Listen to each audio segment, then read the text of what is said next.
Taharuki ya kuhofiwa kuporwa sehemu za siri yasababisha kifo Katavi.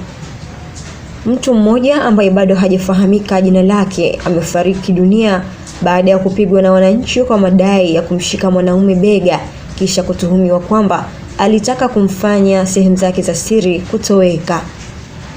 Kwa mujibu wa baadhi ya mashuhuda, tukio hilo limezua taharuki na hofu kubwa miongoni mwa wananchi, huku wengi wakiomba serikali kuchukua hatua madhubuti kudhibiti matukio ya aina hiyo ambayo yamekuwa yakiripotiwa mara kwa mara.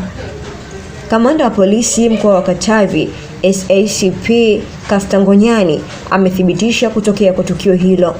Aidha, ametoa onyo kwa wananchi wanaosambaza taarifa za uzushi zinazozua hofu katika jamii, akisisitiza kuwa matukio hayo hayana ukweli wowote. Amesema jeshi la polisi limekuwa likitoa tahadhari kwa wananchi kuacha kuamini taarifa zisizo na uthibitisho pamoja na kujiepusha na imani za kishirikina. Ameongeza kuwa hakuna mtu aliyewahi kugundulika kuibiwa au kupotezwa sehemu zake za siri kwa kushikwa begani. Katika mtazamo wa kijamii, tukio hili linaibua maswali mazito kuhusu uelewa wa wananchi katika masuala ya sheria na haki. Hii ni ishara ya jamii kutokuwa na uelewa wa kutosha kuhusu kujichukulia sheria mkononi.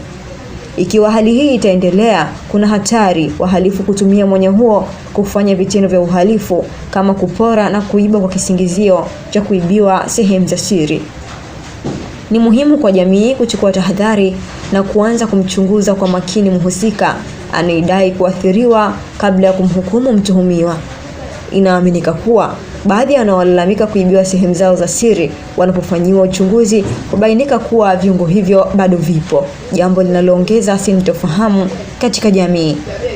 Kutokana na hali hiyo, ni vyema wananchi wakaacha mara moja tabia ya kujichukulia sheria mkononi na badala yake wafuate taratibu za kisheria kwa kutoa taarifa kwa vyombo husika ili hatua stahiki ziweze kuchukuliwa bila kusababisha madhara zaidi.